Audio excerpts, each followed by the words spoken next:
Olá, mulheres potentes, sejam muito bem-vindas à nossa live de acolhimento emocional. A gente vai falar hoje sobre resiliência emocional. Como ser resiliente sendo a vida tão desafiadora? Essa é uma pergunta interessante, né? Se você vem na sua mente agora alguma pessoa que está passando por uma fase da vida bem desafiadora, que você acha que seria importante ela ter acesso a essa informação, a ter uma mensagem de esperança, compartilhe essa live com ela, porque hoje a gente vai falar de desafios na vida.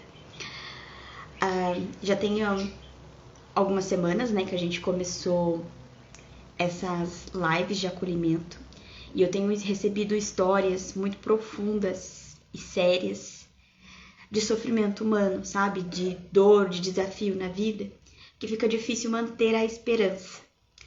E aí eu falei, cara, a gente tem que fazer uma live sobre resiliência emocional. Porque todos nós temos desafios na vida.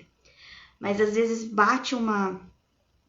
A gente vive algumas experiências, a gente entra em umas fases tão nebulosas e sombrias que parece que não vai existir luz no fim do túnel. Parece que não existe esperança, parece que não existe melhoria, parece que ali é o fim. E várias áreas da vida vão perdendo o sentido, o propósito, até que a vida fica sem graça. E essa live é pra gente aprender a lidar com as nossas emoções. As lives de acolhimento vêm com esse lugar de suporte emocional, de acolhimento, de conforto, de confronto, né? Então sejam todas muito bem-vindas. Eu vou ir recebendo as pessoas conforme elas forem entrando, né? Então Gabi, seja muito bem-vinda. Flávia, seja muito bem-vinda. Me conta como que vocês estão hoje aí. E a gente vai falar de resiliência emocional. Eu não imaginava que a live ia ter os impactos que tá tendo, mas seja muito bem-vinda, bom dia. E eu não imaginava que eu fosse me conectar com pessoas tão incríveis e em momentos da vida tão desafiadores. Eu fico muito feliz pela confiança de vocês em compartilhar comigo algumas inseguranças no direct, mandar mensagem. E eu fico muito feliz que a minha página esteja conseguindo cumprir com o propósito que ela foi criada, que é de ser um canal de acolhimento emocional, de fortalecimento emocional para situações desafiadoras na vida, né? Eu vou começar, porque eu tenho muita coisa para compartilhar hoje, e aí conforme as meninas forem entrando, a gente vai... Eu vou recebendo elas, tá?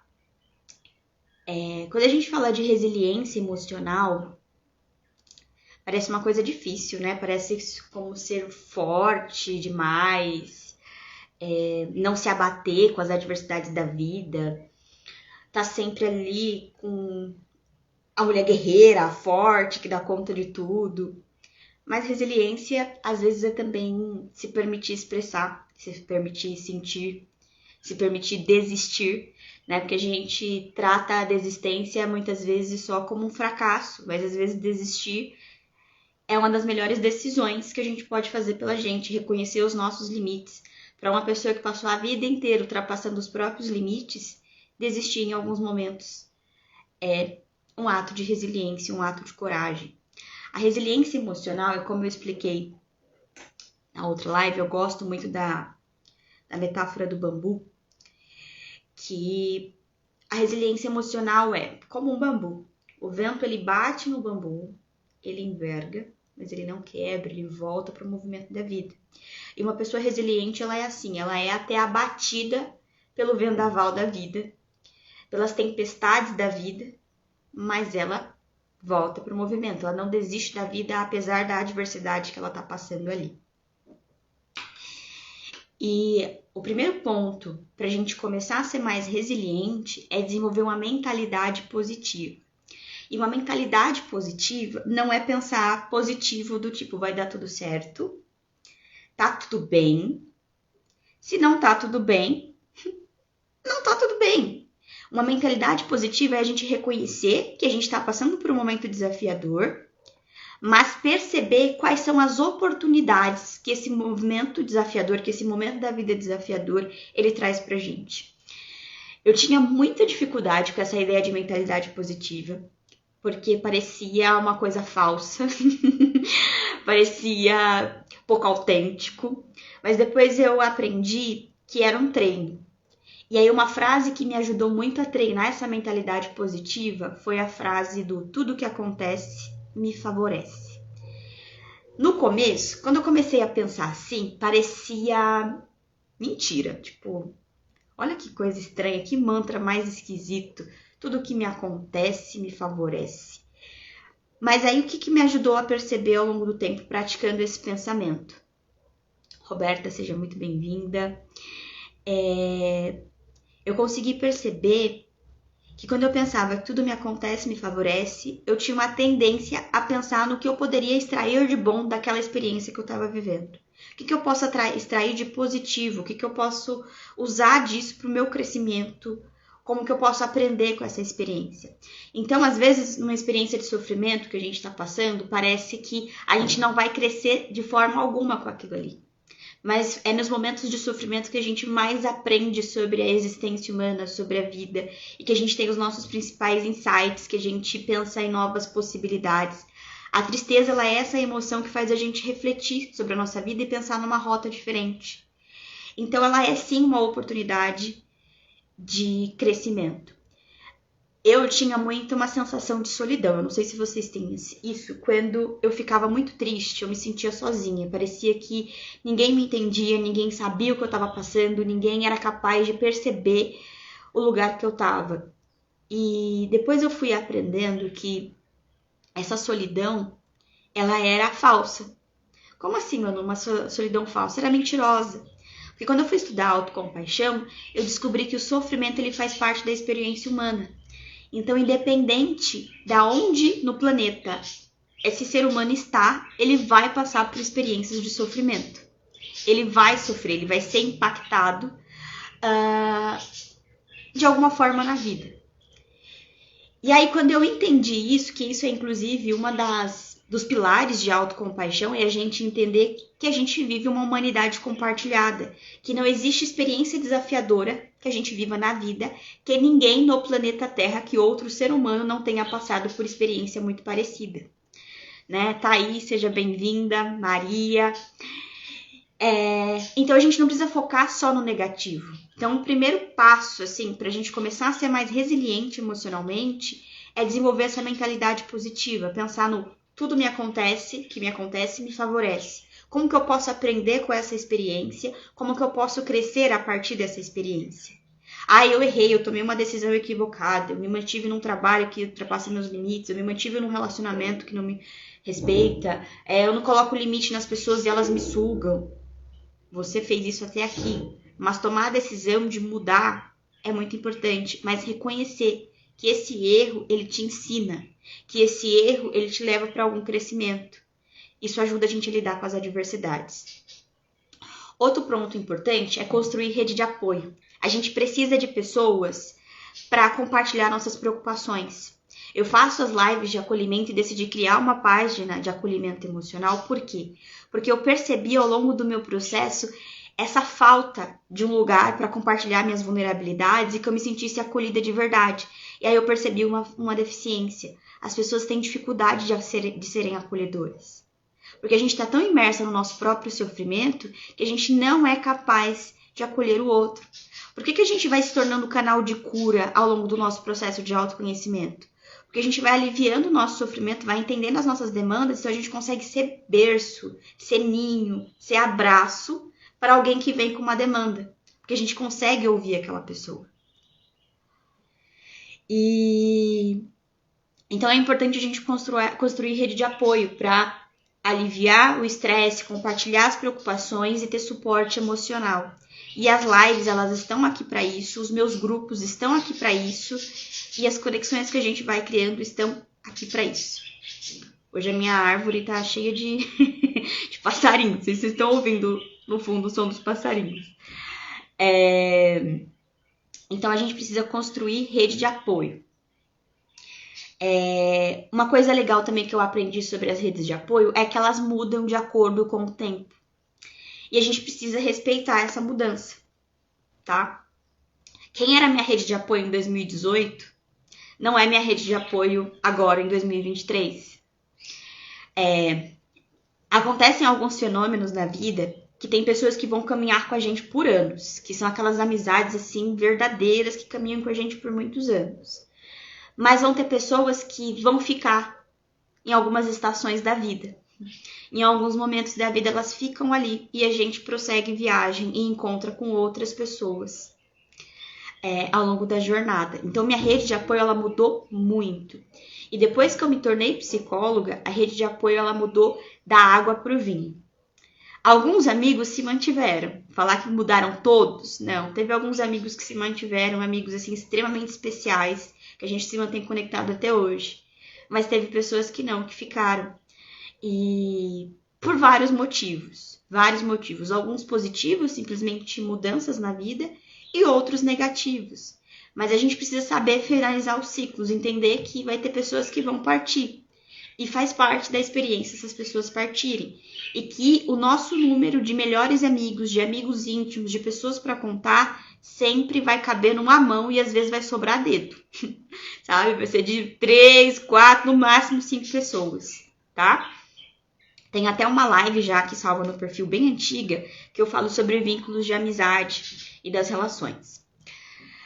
O terceiro passo para a gente ser mais resiliente é a autocompaixão. É aprender a ser gentil com a gente. Ser gentil com os nossos erros. Reduzir a crítica excessiva. Manu, e como que a gente reduz a crítica excessiva? É treino. A gente aprendeu, às vezes, a vida inteira a se criticar, ou às vezes a gente foi criticada a vida inteira. Se não no contexto familiar, pelos pais ali ser mais rígidos e exigentes, na escola com bullying, ou com alguma professora que cobrava pela nossa dificuldade de aprendizagem, né? Então a gente sempre tem ali teve alguma experiência que reforçou, né, o pensamento crítico, a cobrança. Então é um treino. Então treinar a mente autocompassiva é muito importante. Então é por isso que eu crio os grupos de autocompaixão. Porque é muito importante a gente desenvolver essa mente autocompassiva para ser mais resiliente. Porque a gente precisa se acolher. É só a gente se acolhendo e se tratando com a mesma gentileza que a gente trata os outros, que a gente consegue ter força emocional. Às vezes eu passo por experiências, às vezes profissionais, sei lá, eu vou numa consulta médica e é uma consulta importante para mim, que eu preciso resolver uma demanda ali e eu não tenho um bom atendimento. O atendimento não é humanizado. Antes eu saía de lá super me sentindo mal, eu trazia para mim o maltrato que eu recebi. Depois que eu me tornei autocompassiva, eu comecei a me acolher e entender que a pouca qualidade na prestação daquele serviço tinha mais a ver com aquela pessoa, com aquela experiência em si, do que comigo. Né? Não dizia muito sobre mim, dizia mais sobre a própria pessoa ali que estava prestando o serviço. E quando eu comecei a ser mais acolhedora comigo, isso me trouxe mais força emocional, né? Então a gente vai se tornando mais forte emocionalmente e aprende a acolher os nossos erros. A gente aprende a ver os erros com essa oportunidade de crescimento, porque a gente não vai errar e já imediatamente se criticar, ou vai ter muito medo de errar. Então a gente experimenta mais na vida, a gente arrisca mais na vida. Outro passo muito importante é a gente ter metas realistas. Às vezes a gente se frustra muito na vida porque a gente coloca umas metas mirabolantes. Eu não sei se já aconteceu com vocês, mas várias vezes eu já coloquei para mim metas muito, muito mirabolantes. E aí fica difícil de alcançar mesmo. Passa um ano e a gente não bateu aquela meta. E fala, cara, por que eu não bati essa meta? Porque eu peguei aquela meta grandona e eu não cortei elas em pequenas partes. Então vamos começar com o básico. Tem uma frase que eu gosto, que foi muito importante no meu processo de cura emocional, é que a revolução acontece nos pequenos detalhes. É uma frase da Cláudia Lebier. Adoro essa frase. Porque às vezes só o que a gente vai conseguir fazer no dia pela gente, dependendo da rotina, é às vezes uma meditação, é às vezes uma oração, é às vezes um skincare básico, é às vezes passar um hidratante no corpo, às vezes é planejar uma refeição. Mas se você planejou uma refeição hoje, o resultado já é significativo, né? Então, a revolução ela vai acontecer nos pequenos detalhes. E quando a gente divide em partes menores, a gente torna os nossos sonhos, as nossas metas, os nossos objetivos mais gerenciáveis. A gente consegue perceber o que a gente está realizando e o que a gente não está realizando. Ajuda também a gente a manter o foco. porque eu sei qual é o meu foco no momento.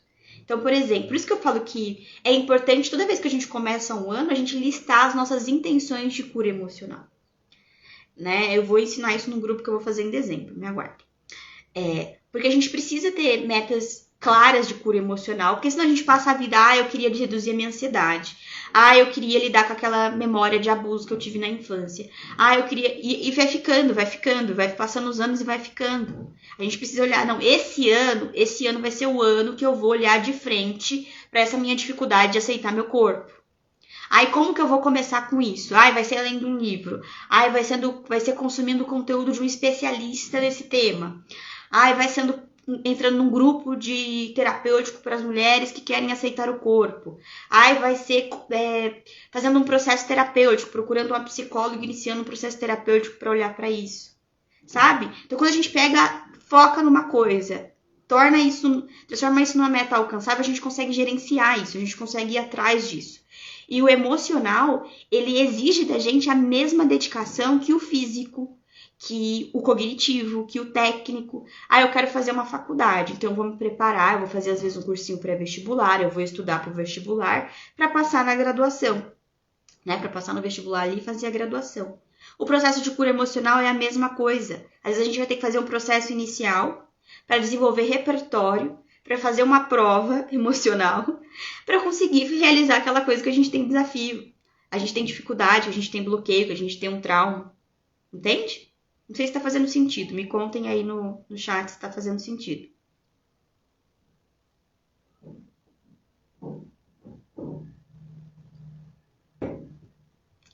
Então é muito importante a gente transformar aquilo que a gente deseja em metas realizáveis, tá? Esse mês de outubro, que bom, Maia, obrigada pelo feedback que tá dando para entender. Nesse mês de outubro, a gente começou aqui no perfil a campanha do Outubro do Autocuidado. A gente fez a campanha do Setembro Acolhedor e muitas de vocês vieram, né, no Setembro Acolhedor, que foi um mês incrível de conteúdo. Eu amei o conteúdo de setembro, assim, eu adorei a forma como a gente construiu tudo, assim. E aí acabou o mês de setembro e a gente começou o mês de outubro e pensando, eu e minha equipe, o que a gente vai fazer no mês de outubro? Vai ser o Outubro do Autocuidado. E aí eu comecei a pensar, né, nos conteúdos que eu ia produzir para vocês, já tá subindo alguns conteúdos. E o autocuidado, ele envolve alguns pontos, né? Tem o cuidado físico, que é a alimentação, é o sono. E tem o cuidado mental, né? Que é o que a gente faz um pouco aqui nas lives, que é o olhar para as emoções, é nomear as emoções, é melhorar a qualidade dos pensamentos.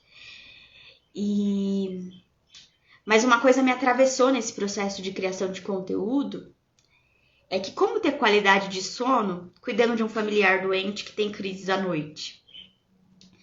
Como ter uma alimentação saudável com uma rotina apertada e uma escassez de recursos? Como ter qualidade emocional estando perdida nas próprias emoções? Esses foram os desafios que vieram para mim esse mês. E aí eu fiquei pensando, cara, como que eu posso ensinar práticas de autocuidado saindo do tradicional? Como que eu vou ensinar uma pessoa que não consegue ter qualidade de sono a ter mais qualidade de sono? E aí foi que eu pensei, a revolução acontece nos pequenos detalhes. É a gente começar a, apesar dos desafios que está enfrentando na vida, pensar no que, como eu posso acrescentar uma coisa mínima na minha rotina que melhora essa qualidade de sono, que melhora essa qualidade dessa alimentação, que melhora a qualidade da minha saúde mental, o meu lidar com as minhas emoções. Esse é um ponto muito importante, né? Então, é pensar no mínimo viável. Às vezes a gente fica pensando assim, né, em coisas gigantes, mas eu quero que vocês saiam da live de hoje pensando, qual é o mínimo que eu posso fazer por mim hoje? Porque a gente começa no mínimo e depois vai aumentando, naturalmente. Naturalmente a gente vai aumentando. Então é importante a gente ver o autocuidado como prioridade. E às vezes o teu autocuidado vai ser tirar um cochilo de meia hora no momento de muita fadiga e muito cansaço. Às vezes, outra prática de autocuidado vai ser preparar nem que seja uma única alimentação saudável ao longo do dia, nem que seja o almoço seja muito bem preparado, seja muito bem pensado, sabe? Depois dessa aqui, né, do autocuidado, então eu vou falar dos 5 tópicos que eu já falei até agora para vocês terem clareza. Então a gente desenvolve resiliência emocional, mesmo com a vida estando desafiadora, tendo uma mentalidade positiva, que é pensando no que tudo que me acontece me favorece. Como que isso que está acontecendo na minha vida, apesar de difícil, como eu posso crescer com isso e aprender com essa experiência. Construir rede de apoio e entender que a rede de apoio ela vai mudar com o tempo. Então, quando alguém estiver partindo da minha vida, eu não preciso ter crença de escassez, de que ninguém mais vai se conectar comigo, que vai ter outras oportunidades. E conforme as estações da vida mudam, novas pessoas vão chegando. Assim como haverá pessoas que vão ficar muitos anos, mas algumas vão partir. O terceiro, a autocompaixão. Treinar a autocompaixão, treinar uma mentalidade mais acolhedora. É pensar de forma acolhedora, pensar o que eu diria para minha melhor amiga se estivesse passando por essa experiência. É quase certeza que você não diria para ela as coisas que você diz para si. Ter metas realistas, a gente precisa ter metas realistas, metas ali pequenas, ou que são grandes, mas a gente divide em pedaços pequenos, para a gente conseguir manter o foco e a motivação, para a gente não desanimar. E o autocuidado, nem que seja pequenas atividades, começar com um mínimo por dia e depois vai expandindo, porque a gente se cobra porque quer ir para academia todos os dias, quer ler um livro numa semana, um livro por semana, e às vezes não vai ser esse ritmo que a gente vai conseguir cumprir, tá bom? Outra habilidade que é treinável também, que é a resolução de problemas. A gente precisa desenvolver a habilidade de resolução de problemas. Manu, o que é isso? É ter um pensamento estratégico. Em vez de ter o pensamento vitimista, né, tem um pensamento que ele é negativo, o pensamento positivo, aquele pensamento bem positivão, e o pensamento estratégico. Vamos pensar numa situação de naufrágio, tá? Dando ali. Quem pensa positivo, vai dar tudo certo, nós vamos sobreviver, né? Alguém vai nos salvar. Quem pensa negativo, nós vamos morrer, já era, é o nosso fim. E quem pensa de forma estratégica é o que eu faço para sobreviver. Onde tem um bote salva-vidas, onde tem um colete, como que eu posso sobreviver aqui? Qual que é a estratégia que eu posso utilizar para sobreviver aqui? Então, uma mentalidade que foca na resolução de problemas é uma mente estratégica. Ela não pensa nem só positivo, tipo, vai dar aquela positividade tóxica, sabe? Ai, vai dar tudo certo. Nem o negativo, tipo, nossa, eu vou morrer, é o fim da minha vida, não tem mais jeito. Ela pensa de forma estratégica. Tá, como que eu faço para lidar com isso, com esse desafio que eu tô passando agora? Como eu torno essa experiência um pouco mais leve para mim? Certo? Esse é o pensamento. A gente pode fazer só uma live só sobre pensamento estratégico. Eu acho que seria incrível a gente fazer uma live só sobre resolução de problemas, porque já que é treinável, né? Eu tenho um clube de mulheres assertivas, né? Que é um clube, é um grupão, que eu acompanho anualmente essas mulheres e a gente vai treinando assertividade. Eu vou abrir a nova turma só em 2024. E lá a gente tem um módulo sobre resolução de problemas. A gente faz treinamentos ao vivo, assim, a gente se encontra e faz treinamentos ao vivo. E tem um módulo sobre resolução de problemas, porque a gente precisa encarar os problemas de frente. Ser assertiva, ser inteligente e emocional é olhar para o problema e pensar em algo para fazer com ele. Né? E às vezes, no mínimo, viável para aquele momento, tá? E a 7 é uma das habilidades que eu acho mais importante, que é treinar a resiliência emocional. Como que a gente faz isso?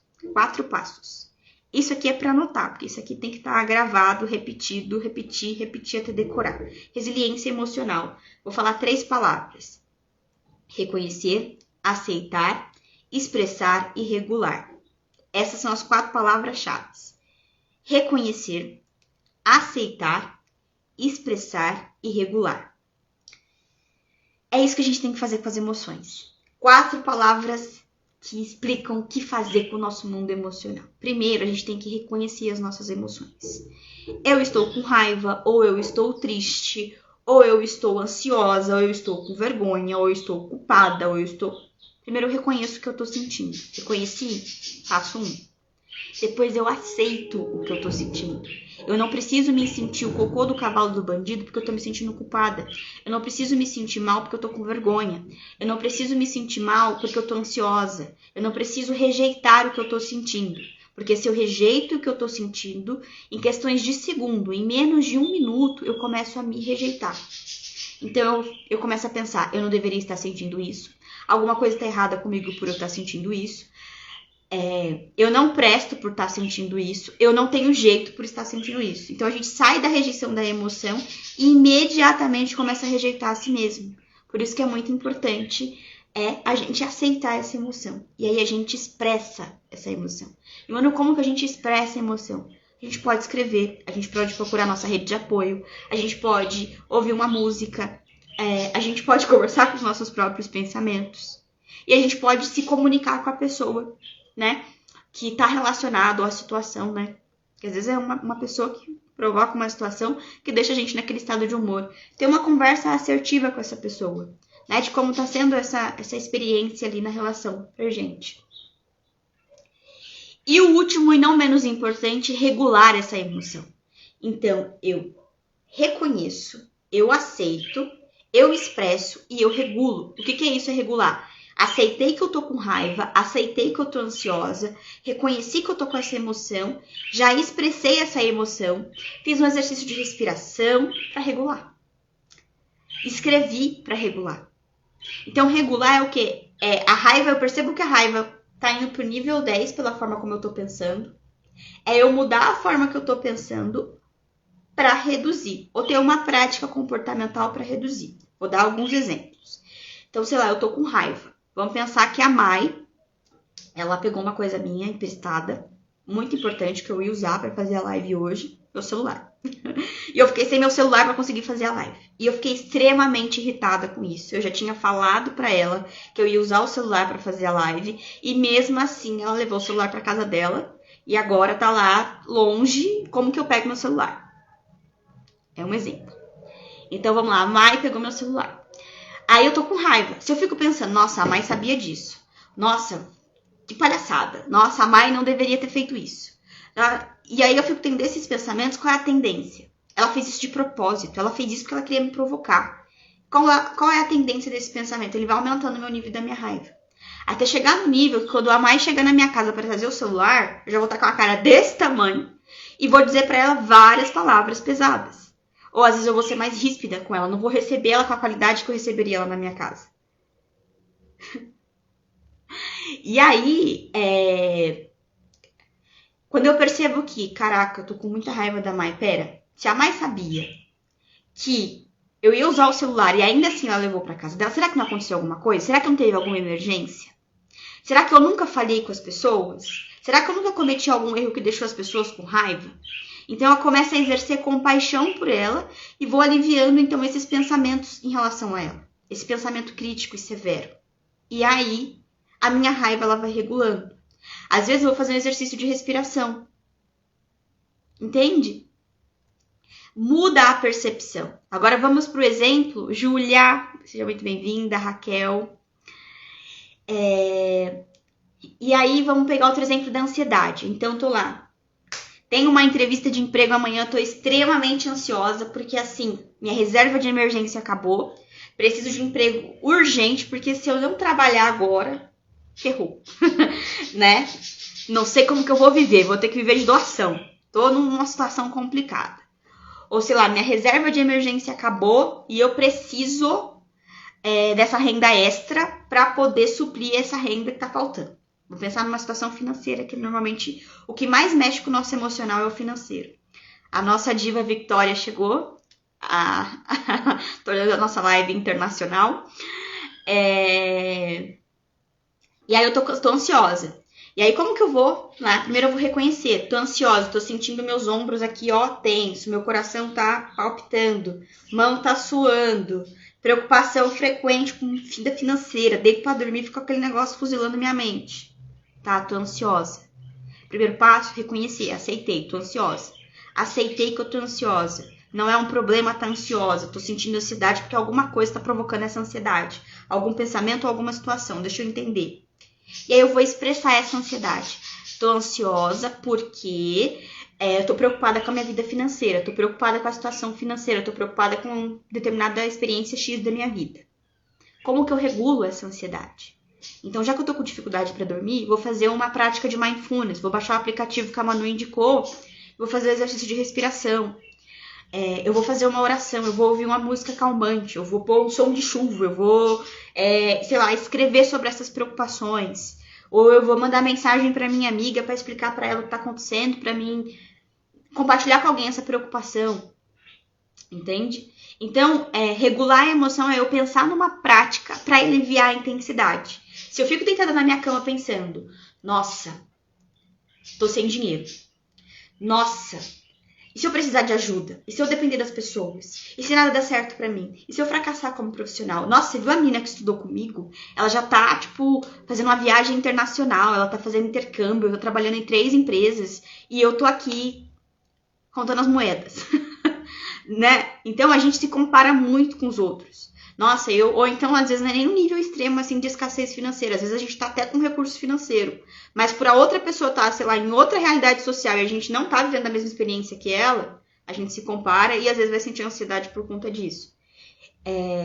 Então quando eu vou alimentando esses pensamentos de escassez, de falta, de não vou dar conta, de que é muito difícil pra mim, a ansiedade ela vai aumentar, entende?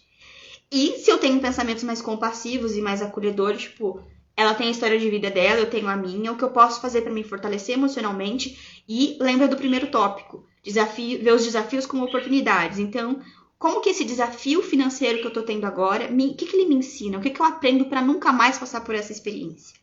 Eu tenho um hábito forte que me ajuda muito, eu passo por experiência de sofrimento, eu passo por cagadas na vida, eu passo por alguns vacilos, assim. Mas eu sempre penso, o que eu faço para nunca mais eu ter que passar por essa experiência na vida? O que eu preciso aprender com essa experiência? Então, o pior erro não é nem a gente errar, é a gente ficar repetindo o erro por não parar para focar no que a gente aprende com aquilo. O que isso me ensina? Para nunca mais eu passar por isso, sabe? Por exemplo, essas preocupações financeiras, e até um dos vídeos que eu vou subir essa semana, que é um dos casos que eu mais atendo de ansiedade, é a preocupação financeira. Eu reduzi isso pensando em reserva de emergência. A gente tem que ter uma reserva de emergência, não importa.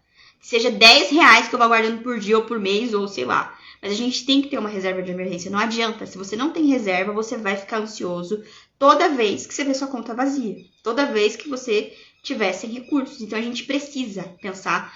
E assim, por que eu mudo alguns padrões na vida e nunca mais volto para eles? Por causa desse pensamento. Juliana, seja bem-vinda desse pensamento. Pensamento de o que eu faço para não repetir mais esse erro. Então, resiliência emocional, 4 palavras importantes aí. Reconhecer a emoção, aceitar a emoção, expressar e regular. Reconhecer, aceitar, expressar e regular. E o último tópico aí para ser mais resiliente, não menos importante, é aprender com a experiência. Aprender com a experiência. Concentre-se nos desafios que você já superou. Cara, isso aqui é uma coisa incrível. Eu fui uma adolescente que teve muita crise existencial. Eu acho que é porque meus pais separaram ali por volta dos 10 anos, eu cresci com muita... Por quê? Eu vivi uma estrutura familiar até os 10, dos 10 em diante eu vivi outra, né? Então, dá um zeriguidum ali na cabeça do ser humano. E aí, eu lembro que eu tinha umas crises existenciais muito loucas, assim, tipo, de refletir sobre a vida e achar umas coisas, tipo, muito absurdas. Eu lembro que eu com 13 anos, assim, ainda tenho uma relação muito boa com meu pai, ele se tornou meu melhor amigo nessa época. Já era desde a infância, a gente tinha uma conexão, mas nesse período a gente ficou mais forte. Eu lembro que eu contei pra ele, assim, eu cheguei, assim, tava acontecendo alguma coisa na minha vida, nem lembro o que era. Mas era conflito de adolescente, não era uma coisa gigantesca, não. E aí eu cheguei pra ele e falei assim, a vida é muito difícil. Quando você acha que tá indo, de repente vem outro problema. Aí você resolve um problema, aí vem outro problema. Aí você resolve um problema, aí vem outro problema. Eu tô cansada desse negócio. Não sei como as pessoas têm vontade de viver, sede pela vida. É tanto problema, é tanto problema, é tanto problema. Meu pai olhou pra mim e falou assim, mas a vida é isso. Vem um obstáculo, a gente supera o obstáculo. Aí a gente caminha mais um pouco, aí vem outro obstáculo. E a gente supera o obstáculo. A vida é superar obstáculos. Quando ele transforma... E aí, o que mudou? Ele falou alguma coisa diferente do que eu falei? Não, a vida continua sendo lidar com problemas. Mas ele trabalhou o problema não como um problema que me limita, mas como um obstáculo que a gente supera. Cara, aquilo ali abriu minha mente assim de um jeito que eu falei, cara, é isso. A vida é superar obstáculos. Então, e a gente vai se transformando ao longo desses obstáculos que a gente vai superando. E aí, uma coisa que foi muito legal pra mim, né? Quando eu comecei meu consultório online, eu tive muitas inseguranças. Muitas inseguranças. Aí eu lembro que eu cheguei na minha supervisora, né? Um dia com as inquietações e tal, que eu ia dar um passo grande no meu consultório, eu ia parar de atender convênios, eu só ia atender particular, e deu um ziriquidum, deu uma insegurança, uma coisa. Aí eu fui pra minha supervisora. Ela falou pra mim assim, Manu, que ela me conhece desde a faculdade, né? Me conheceu bem jovenzinha. Ela falou assim, Manu, você já superou tantas outras coisas na sua vida que isso é só um detalhe. E ela começou a falar de coisas que eu já tinha superado que ela sabia, fora as coisas que ela não sabia. E eu falei, caraca, às vezes o que falta pra gente é a gente reconhecer a nossa força de coisas que a gente já superou lá atrás e reconhecer que as experiências que estão vindo aqui pra frente, por mais desafiadoras que sejam, a gente não vem do zero, uma lousa em branco. A gente já vem uma pessoa que já superou tanta coisa, mas tanta coisa, que se a gente for ver, a gente tem uma baita de uma força interior que a gente só não valoriza. Gente, eu vou falar uma real aqui. Eu comecei a trabalhar trazer a frase mulher potente, começar a trabalhar com as pessoas, despertarem a potência delas, foi que nos processos terapêuticos da vida, eu recebia pessoas extremamente inseguras, mas não eram pessoas que não tinham repertório, ou que não tinha habilidade, ou que não tinha potencial. Eram pessoas que tinham potencial, o potencial dela estava ali, reluzente, brilhando, mas ela não conseguia enxergar. E aí eu tive que fazer esse movimento. Eu faço esse movimento muitas vezes na terapia, nos grupos, da pessoa reconhecer o potencial, a força interior que ela já tem, o tanto de coisa que ela já superou. E aí a gente já superou tanta coisa e então aprender com a experiência e olhar para as coisas que a gente já superou é importante. Às vezes a gente, assim como a gente faz o potinho da gratidão, também é esse treino da gente olhar para as coisas que a gente já superou na vida. Porque quando eu sou grato por algo que me aconteceu há 2 anos atrás, eu reconheço o quanto que isso me ensinou, o quanto que isso me ajudou a superar. Deixa eu ver o que mais. Então, aprender com a experiência é uma fonte de superação e fortalece a gente, tá? Eu vou ler os comentários e aí depois eu faço aquela leitura final dos tópicos. Eu queria ler um texto pra vocês também, deixa eu ver o que é. Eu tenho que correr, não vai dar tempo. Deixa eu ver aqui. Eu todinha, assim, dinheiro pega num lugar difícil dentro da gente. Pega porque se a gente morasse na selva, o dinheiro seria a caça e a pesca, né? Não tem peixe. Deu seca, lascou, né? Então, o dinheiro, ele tá ali na base da sobrevivência. Então, é óbvio que a gente vai ter algumas inseguranças acerca do dinheiro, algumas preocupações.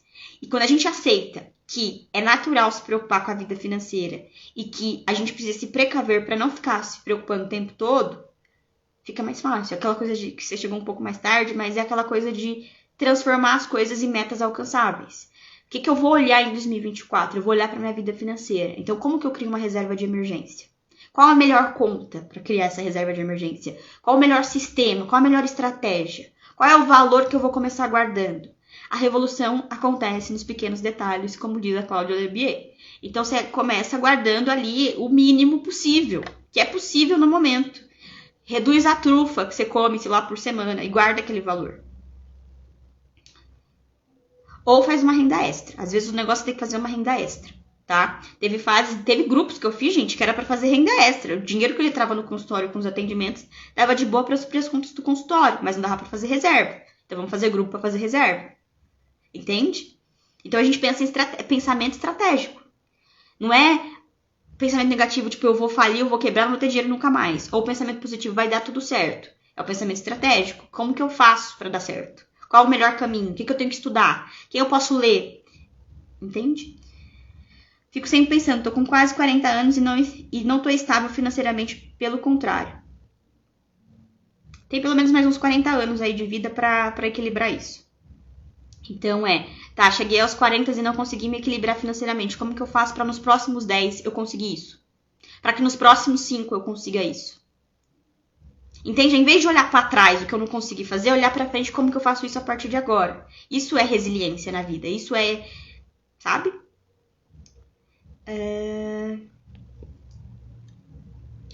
As experiências estão aí para aprendermos com ela. O problema é sobre parar, é sobrar para ter essa reserva de emergência. Se não sobra, a gente tem que fazer mais. O que me ajuda muito é pensar que nada fica, tudo passa. Tem uma frase que fala sobre isso, mas fugiu agora. Mas é uma reflexão interessante. Mas nessas horas que eu esqueci tudo... Mas é nessas horas que eu esqueci totalmente de tudo que passei e acho que o próximo obstáculo é pior que todos. Aí travo. E é exatamente isso que a gente tem que trabalhar, essa mentalidade de reconhecer os desafios. Às vezes tem situação, gente, que eu colo post-it. Eu pego e colo. E colo assim, ó, bem na cama, no guarda-roupa, às vezes aqui mesmo, no computador. Tô trabalhando e olhando para aquele post-it, lembrando da minha experiência. A gente tem que se lembrar, a gente tem que treinar o nosso cérebro para lembrar, porque você vai focar no negativo. Aí cola. De tanto você ler aquilo durante o dia, você vai lembrar. Entende? É um treino mesmo. Eu amei, Manu. Como sempre, me ajuda com essas lives. Amo seu conhecimento. Também amo você. Você chegou não faz muito tempo aqui na página, mas você é extremamente produtiva. Eu sei as pessoas que eu mais cito na live, porque você tem insights maravilhosos. Você é muito potente, viu? Adorei ter te conhecido. Da hora, mano. O tratamento médico é caro. Caríssimo. É por isso que a gente não precisa ver o dinheiro como inimigo. A gente precisa ver o dinheiro como um aliado, como patrocinador das nossas necessidades. Não tô falando isso porque eu sou rica, tá, gente? Eu não sou rica, mas eu sou uma pessoa que parei com a crença de escassez. E quando a gente para com a crença de escassez, a gente consegue ser mais abundante na vida. A gente consegue valorizar o que a gente tem, os recursos que a gente tem.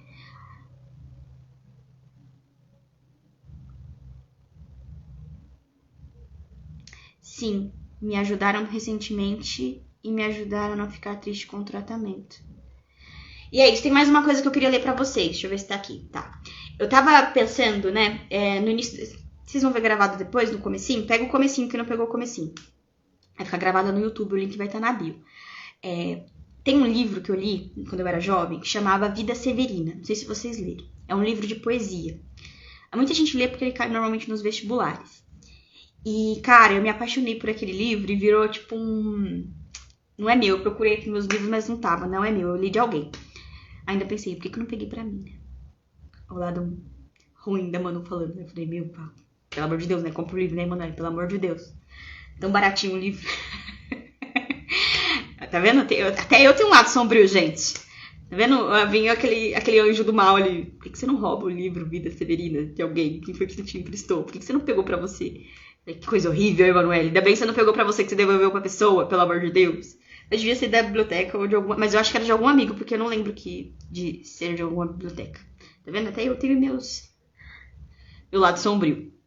E aí, toda vez que a vida tá muito difícil, ou alguém compartilha uma história comigo que é muito difícil, eu já penso, nossa, que vida severina. E eu vou ler rapidinho essa poesia pra vocês, que eu acho ela fantástica. É um livro incrível. Depois eu vou indicar esse livro lá no grupo, nosso grupo VIP, tá? A gente tem um grupo VIP no WhatsApp. Eu vou colocar o link nos stories depois, mas o link também tá na bio. Depois que terminar a live, vocês entram lá. Vou beber água e vamos lá pro texto. Deixa eu ver se eu consigo mudar a posição aqui. Consegui, para ficar mais fácil. Então vamos lá. Vida severina, vida sofrida, nas margens do rio, a luta é contida. Homens e mulheres em busca de pão, trabalham duro, sem ter opção. A seca castiga, a fome persiste. A esperança se esvai, a tristeza insiste. No chão árido, a vida se arrasta e a morte ronda, implacável e vasta. Severino, o protagonista dessa história, caminha cansado em busca de glória. mas encontra apenas dor e desilusão numa vida marcada pela opressão.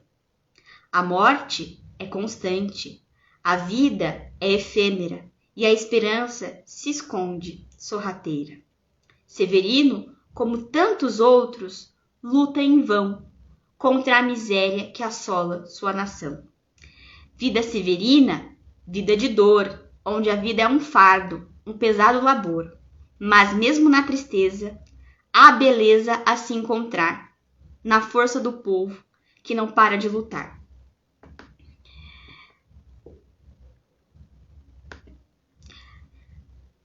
Vida severina é vida de resistência, onde a poesia é a voz da existência.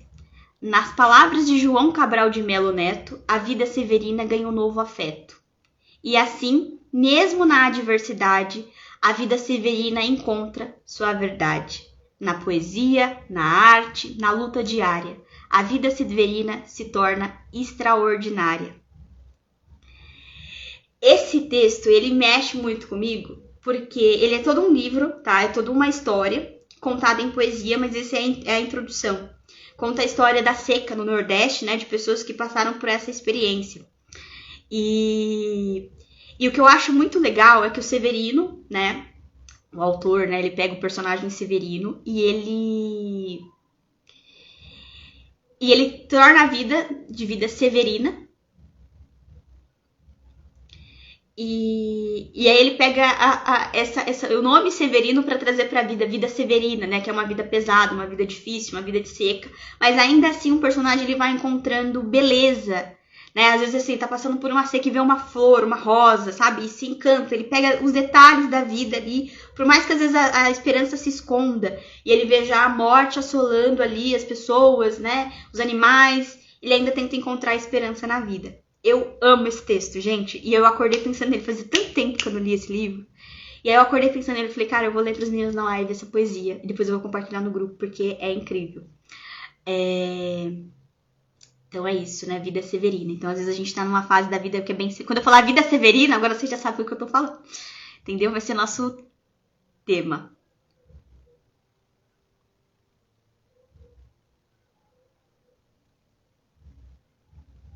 Sim, eu aprendi muito a gostar de poesia com Rubem Alves. Rubem Alves é meu autor favorito. Eu não concordo muito com o posicionamento... Na época eu concordava com tudo. Porque eu tive uma fase, gente, que eu tava num buraco emocional que parecia que ninguém me tirava. E aí, bem lá no começo, eu tinha uns 19, 20 anos, eu tive umas crises existencial pesada. Na época eu não entendia. Mas depois eu entendi que fazia parte da minha história passar por aquelas experiências para poder conseguir acolher as pessoas de forma autêntica, sabe? Saber quando eu... Tem uma frase, assim, tá lá no começo do meu perfil, acho que é uma das primeiras posts que eu fiz, que é que o sofrimento humano, ele é o laboratório do psicólogo, o sofrimento pessoal, né? Então eu me tornei mais humana com essas experiências, assim. E o Rubem Alves, cara, os textos dele me salvavam, me pegavam. E ele traz muita poesia nas histórias, né? Ele traz e ele fala que os teólogos, os verdadeiros teólogos, as pessoas que realmente entendem Deus são os poetas, porque eles trazem a beleza da vida ali nas palavras, né? E então eu gosto muito da poesia. Eu acho que a poesia ela tem um papel muito importante no nosso processo de cura até da depressão, porque muitas vezes a poesia ela vai explicar uma coisa que a gente não consegue explicar em palavras, que a gente lê o texto e fala, cara, é isso que eu sinto. Já aconteceu muito em processo terapêutico, na época que eu estudava muito psicanálise, de ter várias histórias assim de pessoas que chegavam pro atendimento com um livro debaixo do braço, o livro do Fernando Pessoa, que é um dos maiores poetas que a gente tem aí, né? E falava, olha, o que eu tô sentindo é isso que tá escrito bem aqui, nessa página. E a pessoa dava poesia, sabe, pro profissional ler e tava ali, né? E porque os poetas, eles conseguem descrever muito bem a dor, né? Tanto a dor, as emoções de uma forma geral. Acho que a expressão da emoção fica ali muito clara, né? Tanto a expressão da tristeza quanto também a expressão da alegria. Tem poesias de momento de prazer, de alegria, que a gente sente o êxtase, né? Quem fazia muito isso era o Vinícius de Moraes, Carlos Drummond de Andrade, né? Gente, eu tenho um repertório aí com poetas também, eu adorava. E aí eu vou trazer mais dessas coisas pra gente. Adorei ler pra vocês também essa poesia. E é isso, gente, a gente tem que encerrar, né? E foi muito gostosa a live, como sempre. Sou muito grata pela vida de vocês que estiveram aqui. Compartilhe essa live depois de gravada lá no YouTube com as pessoas que estão passando por momentos desafiadores na vida. A gente precisa inspirar mais pessoas. O número de pessoas que desiste da vida é grande, gente. Se eu não me engano, eu acho que a cada 40 segundos uma pessoa desiste da própria vida no mundo. Então a gente precisa fazer aí um exército de pessoas que são canal de cura. E eu conto com vocês nesse exército. Vamos juntas, tá? Então, compartilha mesmo, tá?